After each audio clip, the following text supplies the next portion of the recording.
Mais ici, il y a un problème, parce que la plupart des chrétiens, quand ils entendent Hubert Angel parler du monde et d'Israël, et soutenir Israël, ils pensent que je dis qu'Israël a toujours raison. C'est pour cela que beaucoup de gens disent « Pourquoi soutenez-vous Israël? Faites ceci, faites cela. » Je n'ai pas dit que je soutiens Israël à cause de ce qu'ils font. Ce sont les gens choisis de Dieu, depuis toujours. Que cela vous plaise ou non, ce sont les élus. Vous comprenez ce que je veux dire? Et rappelez-vous que je soutiens Poutine. Mais là, ce que dit le prophète, peu importe ce que je soutiens, la prophétie est contre lui. Tout cela se produit. Remarquez, pourquoi la Russie soutient-elle l'Iran? Les musulmans sont soutenus par un chrétien. Soyez prêts. Pourquoi la Russie agirait-elle ainsi? Parce que la Russie est contre l'Ukraine et que le dirigeant ukrainien est juif. Zelensky est juif.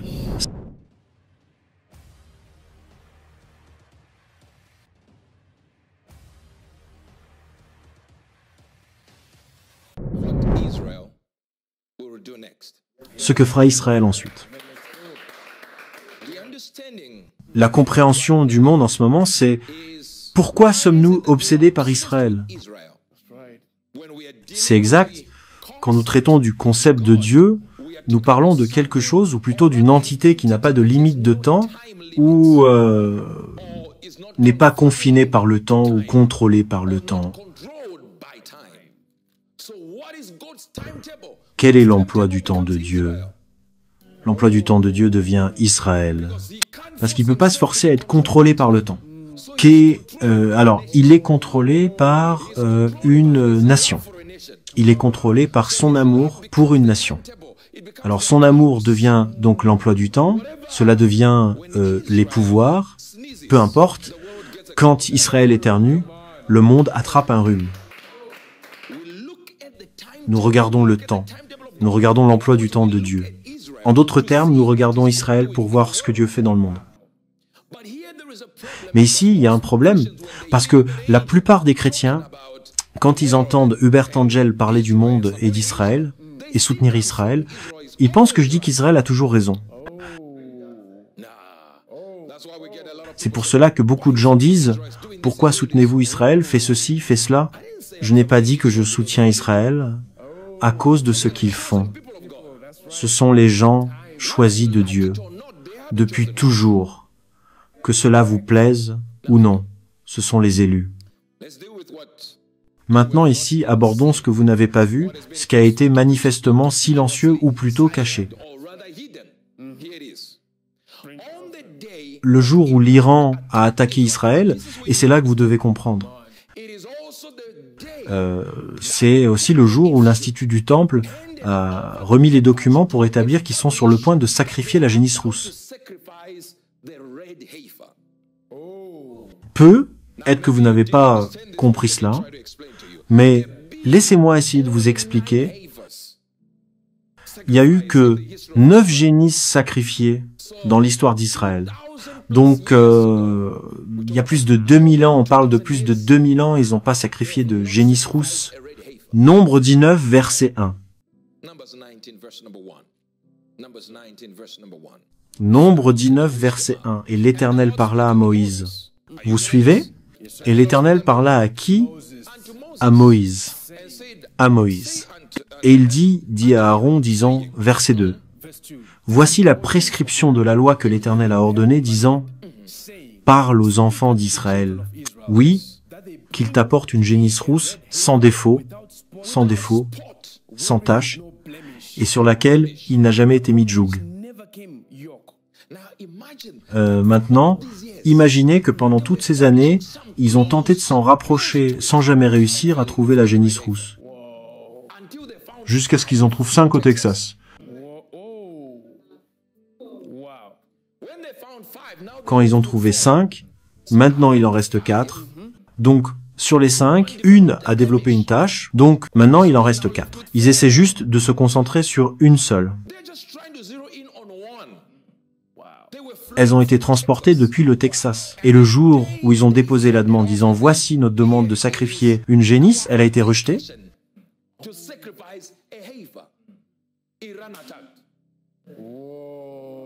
C'est comme s'il y avait une confusion dans le monde en ce moment parce qu'ils pensent que c'est un conflit politique.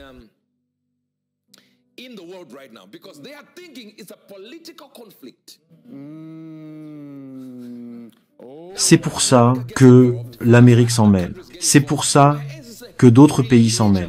Alors que c'est un conflit religieux. Et le seul qui peut le résoudre est une personne religieuse. C'est exact, cela ne peut pas être résolu. Mesdames et messieurs, cela ne peut pas être résolu diplomatiquement.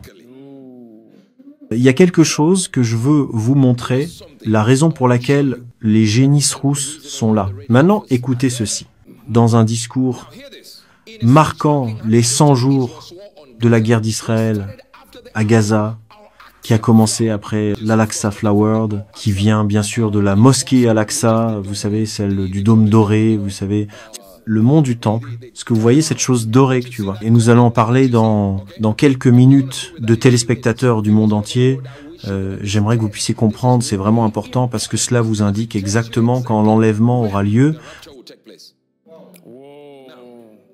Voici le porte-parole des brigades Qassam. Maintenant, les gens se demandent qui Qassam Brigam. Ce sont les sponsors de ceux qui leur fournissent des armes. Voici le porte-parole qui parle. Voyons voir pourquoi ils sont entrés en guerre. Voyons voir. Ils disent que le problème, c'est que les havres rouges. CNN en parle beaucoup. Fox News en parle beaucoup. La BBC. Ils resteront silencieux car ils n'ont aucune idée de la raison de ce conflit.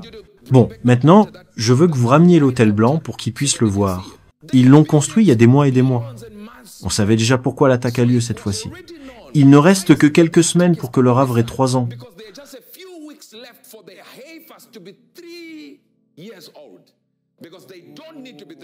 Parce qu'ils n'ont pas besoin d'avoir 3 ans. Ils doivent avoir moins de 3 ans. Oui, maintenant vous vous demandez pourquoi le Havre Rouge.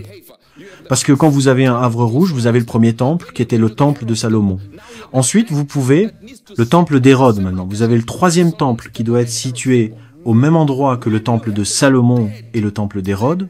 Lorsque vous avez ce 3e temple, le temple mort ne peut apparaître que lorsqu'un feu de paille rouge aura été abattu.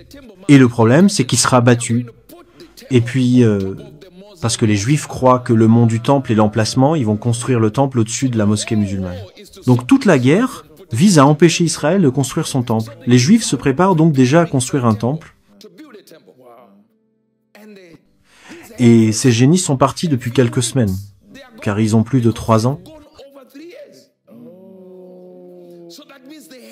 Donc ils doivent les sacrifier maintenant. Et dès qu'ils les sacrifient, vous pouvez parier votre dernier dollar que l'enlèvement aura lieu.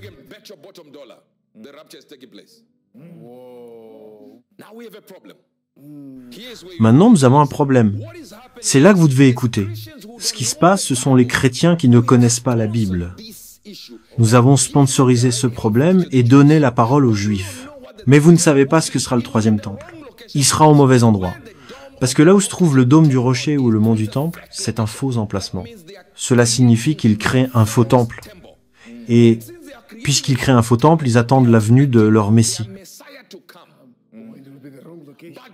Mais nous savons que notre Messie est venu et que sa venue ne se fera pas sur terre, mais dans les nuages. L'enlèvement a lieu et nous repartons avec la première chose qui fume. Alors écoutez, le problème, c'est que nous avons des chrétiens enthousiastes à l'idée d'être des hérétiques, mais ils ne comprennent pas qu'ils sponsorisent les hérétiques afin de construire un faux temple. Et lorsqu'ils construisent un mauvais temple, qu'advient-il de celui qui viendra, celui qui sera l'antéchrist? Parce qu'ils savent déjà que quelqu'un va venir se faire passer pour le Messie. Je vais donc me référer au livre d'Ézéchiel, chapitre 38, pour que vous puissiez l'entendre.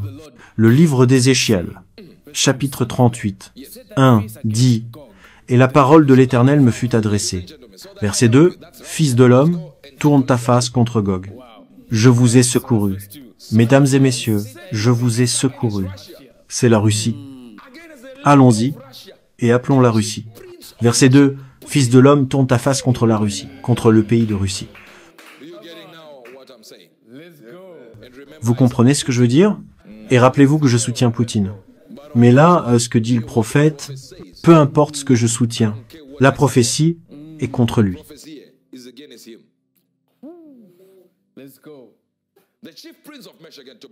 Le prince, je m'inclinerai et prophétiserai contre lui, pas pour lui. Mais dans quelques minutes, vous entendrez que Dieu l'a réellement envoyé et a dit, « Ainsi dit le Seigneur, voici ce que je suis contre toi. Je suis contre toi, ô Russie, ô chef de la Russie. Je suis contre toi, le prince en chef de Poutine, et je te ferai faire demi-tour et je mettrai Benjamin dans tes hameçons. » C'est comme si c'était un hameçon. Maintenant, dans d'autres, celui qui est le chef vous contrôlera comme un hameçon. Vous pensez suivre vos propres mouvements? Non, c'est un hameçon. Vous pensez mordre un ver? Non, il y a un hameçon à l'intérieur. C'est un piège. Et je vous ferai sortir, toi et toute ton armée, chevaux, cavaliers, tous vêtus, de toutes sortes d'armures, même une grande compagnie avec des boucliers, tous maniant des épées. Perse, Éthiopie, qui est la Perse, c'est le mot Iran. Revenons au verset numéro 4 pour que vous compreniez, parce que pour l'instant, je vois que vous ne comprenez pas, et je vous ferai revenir en arrière, n'est-ce pas? Tous ceux qui manient des épées, et je vais retourner les crochets. Iran, quand vous parlez d'Éthiopie, vous parlez du Soudan, une partie du Soudan. Donc Iran, le Soudan, la Libye avec eux. Remarquez, ce sont des pays musulmans. Ils ont une grande partie de la population musulmane, c'est vrai. Tous avec boucliers et casques. Goma et toutes ces bandes, la maison de Togarma, des quartiers nord, c'est la Turquie. Vous n'avez pas compris?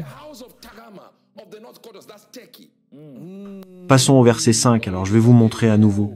Qu'est-ce qui est écrit? C'est écrit Iran, Éthiopie, le Soudan, la Libye, tous avec boucliers, et au verset 6, Goma, Turquie, et tout votre peuple. Beaucoup de gens avec vous. Ne voyons-nous pas exactement la coalition qui se produit en ce moment? Que se passe-t-il en ce moment? La Turquie est intervenue, et la Russie soutient toujours l'Iran, c'est vrai. Tout cela se produit. Remarquez, pourquoi la Russie soutient-elle l'Iran? Les musulmans sont soutenus par un chrétien. Soyez prêts. Pourquoi la Russie agirait-elle ainsi? Parce que la Russie est contre l'Ukraine et que le dirigeant ukrainien est juif. Zelensky est juif. C'est vrai. Il y a donc déjà du mauvais sang. Après plusieurs jours, que seras-tu? Visité. Tu seras quoi? Visité. Dans les dernières années, il dit donc que le livre d'Ézéchiel c'est maintenant, mais que cela se produira plus tard. Donc la prophétie est, pour nous, elle se produit maintenant. Si vous comprenez quelque chose à ce sujet Israël, vous réaliserez qu'en fait, ils sont très mauvais envers les chrétiens. Ils n'aiment pas les chrétiens. Donc cela n'a rien à voir avec la relation entre Israël et les chrétiens. Non, nous suivons simplement ce que disent les Écritures. C'est vrai, vous pourriez même trouver plus d'amour chez les musulmans si vous leur parlez, plutôt que de la part d'un juif. Tout à fait. Mais cela n'a rien à voir avec ce que nous ressentons. Cela dépend entièrement de ce que Dieu dit à ce moment précis. Et tout le monde ici présent, bénissez les Juifs. Amen. Priez pour eux. Amen. Et la Bible dit, priez pour la paix de Jérusalem. Priez pour la paix de Jérusalem.